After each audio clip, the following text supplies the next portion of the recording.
ఆ జిల్లాలో ఆయన సీనియర్ రాజకీయ నాయకుడు. అభిమానులంతా పెద్దాయన అని పిలుచుకునే ఆ నేత ఇప్పుడు భవిష్యత్తు రాజకీయాల కోసం పక్క పార్టీల వైపు చూస్తున్నారని టాక్ నడుస్తోంది. ప్లాన్ ఏ, ప్లాన్ బి అంటూ పెట్టుకొని మళ్లీ పాలిటిక్స్లో చక్రం తిప్పాలని పావులు కదుపుతున్నారట. ఇంతకు ఆ సీనియర్ లీడర్ ఎవరు?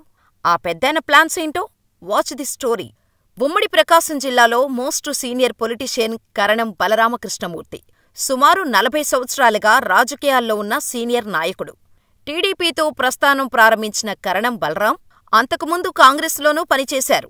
ఆ తర్వాత సుదీర్ఘకాలం టీడీపీ తరపున అద్దంకి నియోజకవర్గం నుంచి విజయం సాధించి రాజకీయంగా చక్రం తిప్పారు. 2014లో జరిగిన ఎన్నికల్లో చీరాల నుంచి టీడీపీ టికెట్టుపై విజయం సాధించి వైసీపీ పంచన చేరిపోయారు. అప్పట్లో కరణం బలరాంని వైసీపీలోకి తీసుకువెళ్లింది మాజీ మంత్రి బాలినేని శ్రీనివాస్రెడ్డి. ఇప్పుడు బాలినేని జనసేన పార్టీలో చేరారు.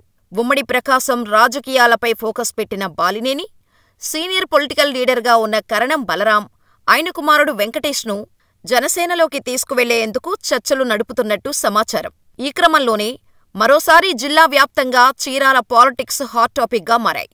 గత ఎన్నికల్లో కరణం వెంకటేష్ చీరాల నుంచి వైసీపీ తరపున పోటీ చేసి ఓడిపోయారు. దాంతో కొడుకును ఎమ్మెల్యేగా చూడాలన్న తండ్రి కరణం బలరాం కల కలగానే మిగిలింది. ఈ పరిస్థితుల్లో కరణం కుటుంబం పక్కపార్టీ చూపులు చూస్తోందన్న వాదన బలంగా వినిపిస్తోంది. ఈ పార్టీ మార్పు వ్యవహారంలోనే ఆయన ముందు 2 ప్లాన్స్ ఉన్నట్టు ప్రచారం జరుగుతోంది. ప్లాన్ ఏ ప్రకారం కరణం మళ్లీ పాతగూటికి వెళ్తారని గత కొన్నాళ్లుగా చీరాలలో చర్చ జరుగుతోంది. ముందు బలరామకృష్ణమూర్తి టీడీపీలో చేరి ఆ తర్వాత నెమ్మదిగా తన కుమారుడిని తీసుకొస్తారన్న చర్చ జోరందుకుంది. అందుకే ఆయన తన రిజైన్ లెటరును జేబులో పెట్టుకుని తిరుగుతున్నారని వైసీపీ నేతలు గుసగుసలాడుతున్నారు.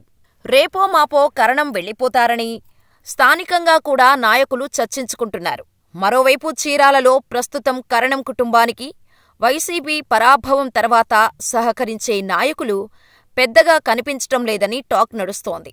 వైసీపీలో ఉన్న నాయకులు కూడా ఆమంచి కృష్ణమోహన్ వైపు మొగ్గు చూపుతున్నారని అనుకుంటున్నారు.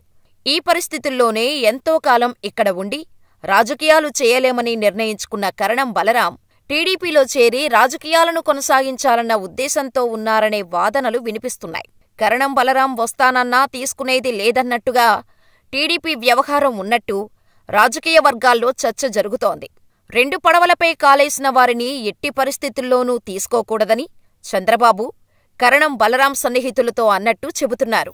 నిజంగానే చంద్రబాబు ఆ తరహా నిర్ణయం తీసుకుంటే బలరామకృష్ణమూర్తి టీడీపీలో చేరే ప్రయత్నాలు వృధానే అని రాజకీయ విశ్లేషకులు అభిప్రాయపడుతున్నారు. మరోవైపు రాజకీయాల్లో శాశ్వత శత్రువులు, శాశ్వత మిత్రులు లేనట్టే కరణం బలరాముని పార్టీలో చేర్చుకున్నా ఆశ్చర్యపడాల్సిన అవసరం లేదని మరికొందరు అంటున్నారు. ఈ ఊహించని పరిస్థితుల్లో బలరాం ప్లాన్ ఏ బెడిసికొట్టి టీడీపీలో చేరేందుకు అడ్డంకులు ఎదురైతే ప్లాన్ బి అమలు చేసే ఛాన్స్ ఉన్నట్టు తెలుస్తోంది.